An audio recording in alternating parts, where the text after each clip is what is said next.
റാംബോക്കൊക്കെ അടിപൊളിയായിരുന്നു. Thank you. കണ്ടിരുന്നോ? ആ പിന്നെ കാണാതെ.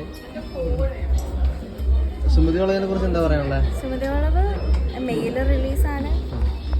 ഭയങ്കര എക്സൈറ്റഡ് ആണ്. ഭയങ്കര വ്യത്യാസമുള്ള ഒരു ക്യാരക്ടറാണ് ചെയ്യുന്നത്. ക്യാരക്ടറാണോ? ഭയങ്കര ഒരു എന്താ പറയുക, ഇഷ്ടപ്പെട്ട് ചെയ്യുന്ന ഒരു ക്യാരക്ടർ. നല്ലൊരു വ്യത്യാസമുള്ള ഒരു ക്യാരക്ടറാണ്. അതിനെ നിങ്ങൾ സ്ഥിരമായിട്ട് കണ്ടിട്ടുള്ള ഒരു ക്യാരക്ടർ ആയിരിക്കില്ല. പ്രേതമായിട്ടാണോ പടത്തിൽ? അയ്യോ, അങ്ങനെയൊക്കെ എങ്ങനെയാ പറയാ? ഞാൻ കഥയും കൂടെ പറഞ്ഞുതരാം. ചോദിക്കരുത്, പ്രേതമായിട്ടാണോ? അതുപോലത്തെ ഇൻട്രസ്റ്റിംഗ് സ്റ്റോറി അല്ലേ? ഒന്നും പറയാൻ പറ്റില്ല. പിന്നെ അറിയാലോ, ശരിക്കുള്ള സുമതിവളവിന്റെ കഥയുടെ ഒരു ടൈല് മാത്രമേ എടുത്തിട്ടുള്ളൂ. എന്നെ നിങ്ങളെപ്പോലെ ഞാൻ എക്സൈറ്റഡ് ആണ്. നിങ്ങൾ വെയിറ്റ് ചെയ്യും, മെയിൽ കാണാം. സ്റ്റാർട്ട് ചെയ്തോ? ആ, സ്റ്റാർട്ട് ചെയ്തു. ഡബ് കഴിഞ്ഞു, നടന്നുകൊണ്ടിരിക്കണം. മെയിൽ ഇറക്കണ്ടേ.